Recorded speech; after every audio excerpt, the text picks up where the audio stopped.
Hi friends, this is Bhavani. நம்மள பலர் மற்றவங்களுக்காக நம்ம வாழ்க்கையை வாழ்றது. ஆக்சுவலா உங்களை நீங்களே மறந்து நிறைய பேருக்கு உனக்காக நான் இதை செஞ்சேன், உனக்காக தான் நான் இவ்வளோ பண்றேன், நீ உன் லைஃப்ல ஒரு பெரிய இடத்த அடையணும் அப்படிங்கறக்காக நான் இவ்வளவு விஷயத்த சாக்ரிஃபைஸ் பண்ணேன்.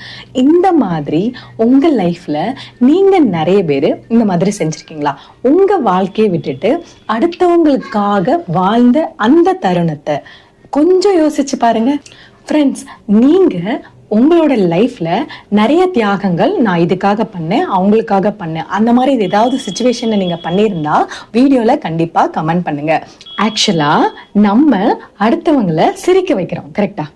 நம்மளால அடுத்தவங்க சிரிக்கிறாங்க அப்படிங்கிறது சூப்பர் தான், அது நமக்கு ஒரு மிகப்பெரிய மகிழ்ச்சி தான். ஆனா அந்த சிரிக்க வைக்கிறதுக்காக நீங்க கொடுத்தீங்க பாத்தீங்களா, அது உங்க மனப்பூர்வமா நீங்க கொடுத்தீங்களா அப்படிங்கிற விஷயத்த கொஞ்சமா யோசிச்சு பாருங்க. ஓகேவா? அவங்களுக்காக, அதாவது தேவையில்லாத மனிதர்களுக்காக நிறைய விஷயங்களை நீங்க கொடுத்து உங்களோட கனவுகளை மிஸ் பண்ணாதீங்க. ஏன்னா நீங்களும் மனுஷங்க தானே. என்னோட லைஃப்ல நிறைய பகுதி நான் அடுத்தவங்களுக்காக மட்டும்தான் வாழ்ந்தேன், அந்த மாதிரி யாராவது இருந்தீங்கன்னா இந்த மாதிரி நான் நிறைய விஷயங்கள் செஞ்சிருக்கேன் அப்படின்னு சொல்லிட்டு கமெண்ட் பண்ணுங்க. ஆனா உங்களுக்கு ஒரு முக்கியமான ரெக்வெஸ்ட், உங்களோட லைஃப்பை நீங்க வாழணும். எப்பவுமே அடுத்தவங்களுக்காக ரொம்ப ஃபர்ஸ்ட் ப்ரையாரிட்டி நீங்க கொடுக்க வேணாம். ஏன்னா நீங்களும் ஒரு மனுஷங்க தானே, உங்களுக்கும் ஆசை, கனவு, இந்த மாதிரி நிறைய விஷயத்த அடையணுங்கிற எண்ணங்கள் இருக்கும்ல. அதுக்கு சுத்தி இருக்கிற யாரும் எந்த என்கரேஜ்மெண்ட்டும் கொடுக்க மாட்டாங்க. நீங்க உங்களோட கனவுக்காக போராடணும். ஏன்னா நம்மளை சுத்தி இருக்கிற நிறைய பீப்புள் நம்ம கிட்ட என்ன விஷயம் கிடைக்குதோ தேவையான விஷயத்த மட்டும் நம்ம கிட்ட இருந்து எடுத்து யூஸ் பண்ணிட்டு அப்புறம் நம்மளை தூக்கி போடுற பீப்புள் இந்த காலத்துல நிறைய பேர் இருக்காங்க. ஸோ எப்பவுமே உங்களுக்கு நீங்க ப்ரையாரிட்டி கொடுங்க. உங்க லைஃப்ல இப்போ நீங்க ஒரு வேலை போயிட்டு இருக்கீங்க, சடனா யாராச்சும் ஒருத்தங்க உள்ள வந்தாங்களும் உங்களுக்கு அப்போ என்ன கோல் இருக்குது, என்ன எய்ம் இருக்குது, நீங்க என்ன ஒர்க் பண்ணிட்டு இருக்கீங்களோ அதை நீங்க விட வேணாம். யாருக்காகவும் நீங்க தியாகம் செஞ்சு நீங்க அந்த மாதிரி பண்ணணும்னு அவசியம் இல்லை. உங்களுக்கான மன நிறைவு இறுதியில உங்களுக்கு பிடிச்ச விஷயங்களை நீங்க செய்யறதுனால மட்டும்தான் கிடைக்கும். எல்லா விஷயத்தையும் நீங்க தியாகம் பண்றீங்க, உனக்காக எனக்காக அப்படின்னு சொல்லிட்டு பேசி இது பண்ணி நம்மளை தேவைப்படுத்தி எல்லாத்தையும் யூஸ் பண்ணுவாங்க. பட் நம்ம எந்த விஷயத்துக்காக விட்டு கொடுத்தோமோ அந்த விஷயம் கிடைச்ச மாதிரி ஒரு ஃபீல் இருக்கும். ஏன்னா நமக்கு அவங்கள பிடிச்சிருக்கு, அதனால நம்ம ஆசையா விட்டு கொடுத்தோம் அப்படிங்கிற ஒரு ஃபீல் இருக்கும். பட் ஃபைனலா உங்ககிட்ட அந்த முக்கியமான மன சந்தோஷம் இருக்காது. எல்லாமே கிடைச்ச மாதிரி இருக்கும், ஆனா எல்லாம் கிடைக்காது, முழு திருப்தி இருக்காது. ஏதாவது ஒரு விஷயத்துல அன்னைக்கு நாம இதை பண்ணிருக்கலாமே அப்படின்னு சொல்லிட்டு நம்ம மனசுல உறுத்திட்டே இருக்கும். ஒரு விஷயத்த ஆசைப்பட்டீங்க, செய்யணும்னு நினைச்சீங்கன்னா தயவு செஞ்சு செய்யுங்க. லைஃப்ல எத்தனை முறை எனக்காக இல்லை அப்படின்னு சொல்லிட்டு விட்டு கொடுத்துருப்பீங்க. அதே சமயத்துல அவங்களோட ஆசைக்காக நான் வாழ்ந்துகிட்டு இருக்கேன் அப்படின்னு சொல்லிட்டு உங்களோட லைஃபை இன்னொருத்தங்களுக்காக நீங்க கொடுத்துருக்கீங்க. உங்க லைஃப்ல நீங்க ஒரு ஹீரோ, கரெக்டா? இந்த சொசைட்டில நம்மள ஹீரோவா பார்ப்பாங்க. பார்க்கறதுக்கு நம்ம என்ன விஷயத்த பண்ணணும்? சாக்ரிஃபைஸ் பண்ணணும். நிறைய விஷயம் சாக்ரிஃபைஸ் பண்ணணும். யாராச்சும் ஒருத்தங்க ஏதாவது ஒண்ணு நினைக்கிறாங்கனாலும் அதை நம்ம செய்யணும், அவங்களுக்காக நம்ம செய்யணும். இந்த மாதிரி விஷயங்கள் எல்லாம் செஞ்சா நம்மள ஹீரோவா பார்ப்பாங்க, கரெக்டா? ஆனா நம்ம மனசுலயும் ஒரு எய்ம் இருக்கும்ல, அந்த ஹீரோவோட மனசுலயும் ஒரு ஆசை, கனவு, ஒரு லட்சியம் மிக பெருசா இருக்கும்ல. அதுவும் நிறைவேறணும் அப்படின்னு சொல்லிட்டு எல்லாரும் நினைக்க மாட்டாங்க. நீங்க தான் அதுக்காக போராடணும். உங்களோட உரிமையை நீங்க தான் எடுத்துக்கணும், உங்களுக்கான டைமையும் நீங்க தான் கொடுக்கணும். சரி, நீங்க ஒரு விஷயத்த விட்டு கொடுக்குறீங்க அப்படின்னு வச்சுக்கோங்களேன். அதாவது நீங்க பண்ற தியாகம் அது உங்களை உயர்த்தணும், உங்க வாழ்க்கையில அது ஒரு முன்னேற்றத்தை கொண்டு வரணும். ஆனா உங்க மனசுல அது ஒரு மாதிரி உறுத்திட்டு ஒரு கில்ட்டா நீங்க ஒரு விஷயத்த விட்டு கொடுத்துட்டு வந்தீங்க அப்படின்னா அது உங்களுக்கு மைண்ட் ப்ரெஷரை தான் கொடுக்கும். மனசுல அது ஒரு ப்ரெஷர், ஒரு அழுத்தமா மட்டும்தான் மாறுமே தவிர அது மூலமா உங்களுக்கு ஒரு சாட்டிஸ்பாக்சன் கிடைக்காது. உங்களுக்குள்ள ஒரு கொஸ்டின் கேட்டுக்கோங்க. நல்லா அமைதியா உட்கார்ந்து உங்க மனசுக்குள்ள நான் என்னோட வாழ்க்கைய சந்தோஷமா இருக்கனா, என்னோட வாழ்க்கையில நான் சந்தோஷமா இருக்கனா இல்லைன்னா பிஸியா ஓடிட்டே இருக்கனா அப்படின்னு சொல்லிட்டு ரெண்டு விஷயத்த யோசித்து பாருங்க. சந்தோஷம் அப்படிங்கிறது உங்களுக்கு பிடிச்ச மாதிரி உங்க வாழ்க்கைய நீங்க வாழ்றது, கரெக்டா? உங்களோட வாழ்க்கை நீங்களே வராது. அதே சமயத்துல பிஸி அப்படிங்கும்போது யாருக்கோ ஒருத்தருக்காக ஏதாவது ஒரு விஷயத்துக்காக நம்ம ஓடிட்டே இருக்கிறது, அதுல முழுமையான சந்தோஷம் கிடைக்குமான்னா கேள்விக்குறிதான். சொல்லணும் அப்படின்னு பாத்தீங்கன்னா, இப்போ ஒரு பையன் அவனுக்கு ஒரு பெரிய கிரிக்கெட் பிளேயர் ஆகணும் அப்படிங்கிறது அவனோட கனவு அப்படின்னு வச்சுக்கோங்களேன்.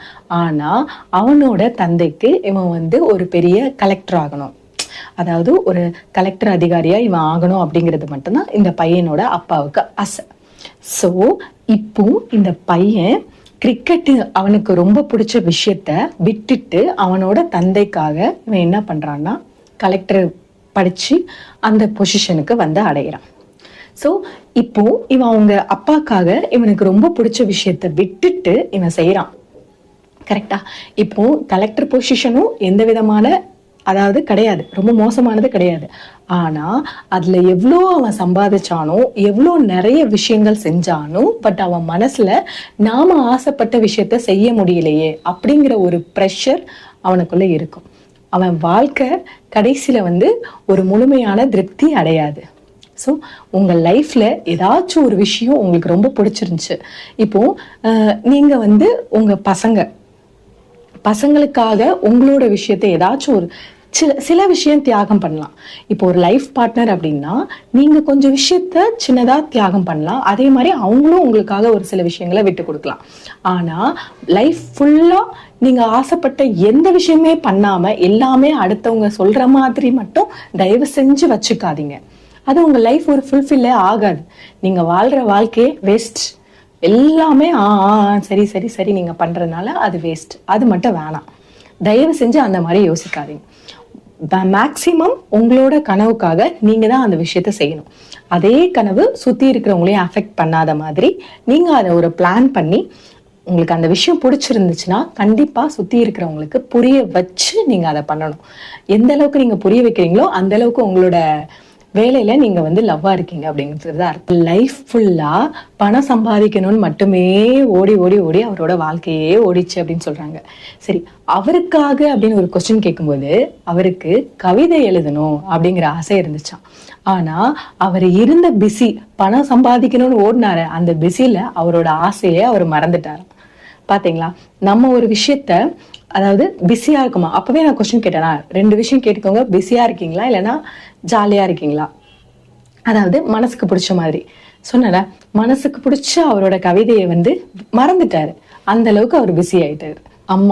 அம்மா கிட்ட போயிட்டு ஒரு கொஸ்டின், லாஸ்டா எதுக்காக சந்தோஷப்பட்டீங்க அப்படின்னு கேட்டீங்கன்னா, அப்படின்னா அப்படி பர்டிகுலரா சொல்லணும்னு எந்த விதமான பதிலும் அவங்க கிட்ட இல்லை. ஏன்னா அவங்க வாழ்ந்தது எல்லாமே அடுத்தவங்களுக்காக தான், அவங்களோட ஃபேமிலிக்காக மட்டும்தான். அவங்களுக்குன்னு எதுவுமே அவங்க தனியா யோசிச்சது கூட இல்லை. உலகம் நம்மள ஒரு பக்கமா தள்ளும், அவங்க நம்ம மேல வேற விதமான ஒரு எதிர்பார்ப்பு வைப்பாங்க. அதே சமயத்துல நம்மளை ஜட்ஜ் பண்ணுவாங்க, இவன் இப்படி அப்படி அப்படின்னு சொல்லிட்டு ஜட்ஜ் பண்ணுவாங்க. அடுத்த சமயத்துல முக்கியமா கம்பேரிசன் பண்ணுவாங்க, அவன் பாரு எப்படி இருக்கான், இவன் பாரு எப்படி இருக்கான். அதே மாதிரி நம்ம ஒரு விஷயத்த செய்யணும்னு ஆசைப்படுறோம் அப்படின்னு வச்சுக்கோங்களேன், பக்கத்துல இருக்கிறவங்க என்ன பேசுவாங்க அப்படின்னு சொல்லிட்டு நம்ம யோசிப்போம். கரெக்டா? அதாவது நம்ம ஒரு விஷயத்த செஞ்சா அவங்க ஏதாவது சொல்லிடுவாங்களோ, இது நல்லா இல்லைன்னு சொல்லிடுவாங்களோ, ஏதாவது கமெண்ட் பண்ணிடுவாங்களோ அப்படின்னு சொல்லிட்டு நம்ம நிறைய விஷயத்த செய்யாமலே விட்டுருவோம். கரெக்டா? உங்களோட வாழ்க்கை உங்ககிட்ட தான் இருக்கு, நீங்க தான் அதை உருவாக்கணும். நம்ம வாழ்க்கைய நம்ம தான் நடத்தணும். நீங்க யாருன்னு மறந்துடாதீங்க. உங்களோட ஆசை, உங்களோட கனவு, உங்களோட உள்ளம், அதுதான் நீங்க. நீங்க என்ன நினைக்கிறீங்களோ அதை நீங்க தைரியமா செய்யணும். ஏன்னா சுத்தி இருக்கிறவங்க ஏதாச்சும் ஒரு விஷயத்த நம்மள சொல்லிட்டு தான் இருப்பாங்க. லைக் எக்ஸாம்பிள், நீங்க ஏதாவது ஒரு விஷயத்த நீங்க பண்றீங்கன்னா அவன் பண்றான் அப்படின்னு பேசுவாங்க. நீங்க ஏதாவது ஒரு விஷயத்த செய்யவே இல்லைனாலும் அவன் எதுவுமே செய்ய மாட்டான்னு பேசுவீங்க. ஸோ நீங்க பேசினாலும் பேசுவாங்க, நீங்க பேசலனாலும் பேசுவாங்க, எந்த விஷயத்த நீங்க செஞ்சாலும் பேசுவாங்க. செய்யலாம். ஆக மொத்தத்துல எல்லாரும் அடுத்தவங்களை பத்தி பேசிட்டே தான் இருப்பாங்க. நமக்கான டைம், அதாவது கடவுள் கொடுத்த இந்த கொஞ்ச நேரமே நமக்கு பத்தல அப்படின்னு சொல்லிட்டு யோசிச்சுட்டு இருக்க சமயத்துல அடுத்தவங்க என்ன நினைச்சா நமக்கு என்ன? கரெக்டா? அவங்களோட டைமை நம்மளை பத்தி பேசுறதுக்கு யோசிக்கிறாங்க, டைம் செலவு பண்றாங்க அப்படின்னா அவங்கள மாதிரி முட்டாள் யாருமே கிடையாது. ஸோ அந்த முட்டாள்கள் என்ன நினைச்சா நமக்கு என்ன? நம்மளோட லைஃபை எப்படி நம்ம ஒரு சக்சஸ்ஃபுல் லைஃபா மாத்தணுங்கிறதுல மட்டும்தான் நம்மளோட எய்ம் இருக்கணும். கரெக்டா? உங்களுக்காக வாழ ஆரம்பிங்க. ஒரு நாள் எடுத்துக்கோங்க. அந்த ஃபர்ஸ்ட் டே உங்களுக்கு பிடிச்ச சில விஷயத்த செஞ்சு பாருங்க. லைக் எக்ஸாம்பிள், உங்களுக்கு ரொம்ப டான்ஸ் ஆட பிடிக்குமா, டான்ஸ் ஆடி பாருங்க. உங்களுக்கு ரொம்ப பாட்டு பாட பிடிக்குமா? பாட்டு பாடுங்க. உங்களுக்கு பிடிச்ச விஷயத்த செஞ்சு பாருங்க. யார் என்ன சொன்னாலும் உங்களுக்காக நீங்க செய்யுங்க. ஒரு கனவு இருக்குன்னா அந்த கனவை நிறைவேற்றணும் நீங்க. சரியா? இப்போ ஒரு விஷயத்த நீங்க செய்யணும்னு ஆசைப்படுறீங்க, அந்த விஷயத்த நீங்க செய்யவே இல்லை. காலங்கள் கடந்துச்சு, ஒரு 20 இயர்ஸ் ஆச்சு. 20 இயர்ஸ் ஆன பிறகு அன்னைக்கு நான் அதை செஞ்சிருக்கலாமோ அப்படின்னு சொல்லிட்டு யோசிக்கிற மாதிரி ஒரு வாழ்க்கையை மட்டும் தயவு செஞ்சு வாழ்ந்துடாதீங்க. ஆசைப்பட்ட மாதிரி வாழ்க்கைய வாழுங்க, அதை நீங்க செய்யுங்க. கண்டிப்பா நம்ம வாழ்ந்த வாழ்க்கைக்கான அர்த்தம் அதுலதான் கிடைக்கும். ஒரு விஷயத்த செய்யணும்னு ஆசைப்படுறீங்களா? நிச்சயமா செய்யுங்க. நான் மட்டும் இப்படி பண்ணிருக்கலாம், இப்படி செஞ்சிருக்கலாம் அப்படின்னு சொல்லிட்டு லைஃப்ல எதையுமே போட்டு மனசை குழப்பிக்காதீங்க. அடுத்தவங்களுக்காக வாழ்றத தயவு செஞ்சு விடுங்க. உங்களுக்காக வாழுங்க, உங்களுக்கு பிடிச்சவங்களுக்காக வாழுங்க. ஆனா எல்லாத்த விட ஃபர்ஸ்ட் ப்ரையாரிட்டி உங்களுக்கு கொடுங்க, மறந்துடாதீங்க. மீண்டும் ஒரு அழகான பதிவோட உங்களை நெக்ஸ்ட் வீடியோல மீட் பண்றேன். பாய்.